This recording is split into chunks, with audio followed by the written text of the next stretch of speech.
Sitting at an extreme elevation of roughly 5,000 meters in the Indian Himalayas is Rupkund Lake.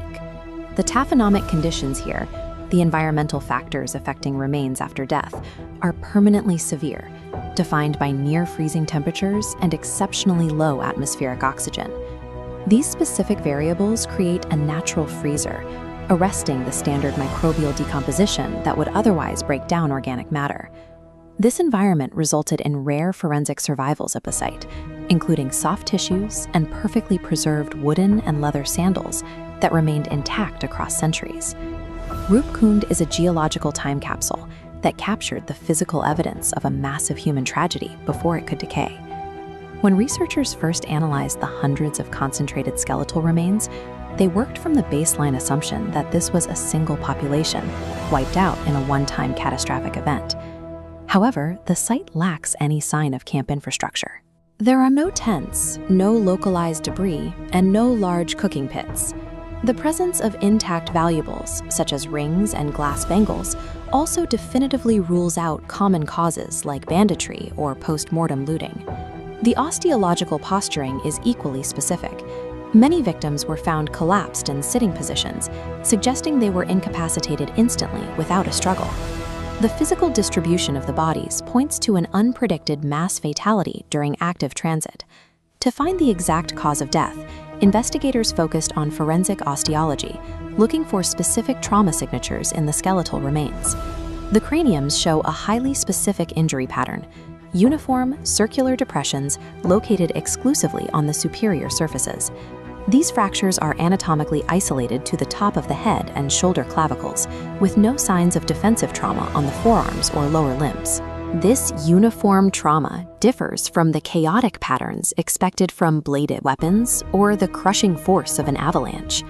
The osteological evidence limits the mechanism of death to high-velocity, vertical blunt force trauma from above.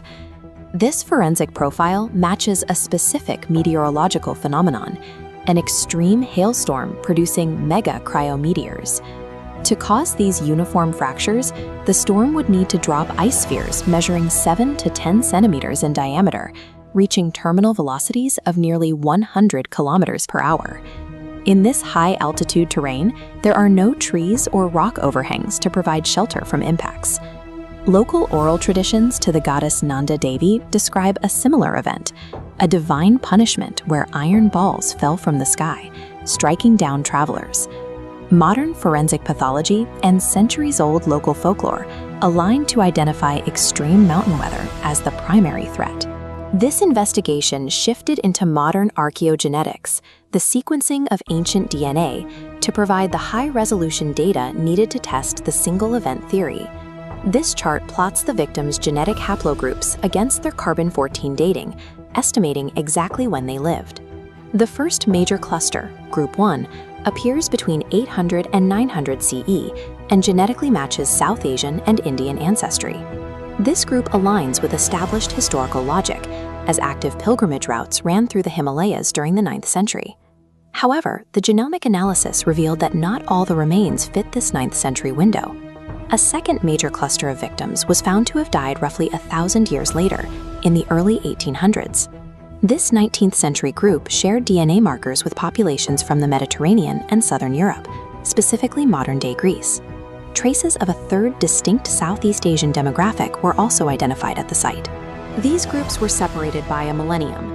It is impossible for them to have traveled together or died in the same storm. Rupkund is a geographical trap that has repeatedly caught and killed entirely unrelated populations, centuries apart, using the same meteorological mechanism. This creates a historical paradox. Why was a large group with Mediterranean ancestry traveling to a 5,000-meter Himalayan lake in the 1800s? This mapping of India from 1856 demonstrates the scale of regional surveys being conducted by colonial administrations at the time. This ledger reflects the granular level of documentation typical of 19th century administration, where official expeditions were meticulously recorded. Despite these exhaustive archives, there is no official expedition log, trade record, or local ledger that mentions a mass disappearance of Europeans at Rupkund. The Mediterranean group likely represented an undocumented subnetwork of trade, or an off-the-books expedition that was lost to history. We know exactly how they died. Sudden weather shifts in these high passes remain a proven fatal hazard. But the true anomaly is that Rup-Kund functioned as a recurring environmental filter, capturing completely unconnected groups over a 1,000-year span. The Rup-Kund assemblage proves that human documentary history is inherently incomplete. Only by synthesizing physical taphonomy with modern archaeogenetics can we expose the truths that our written records failed to capture.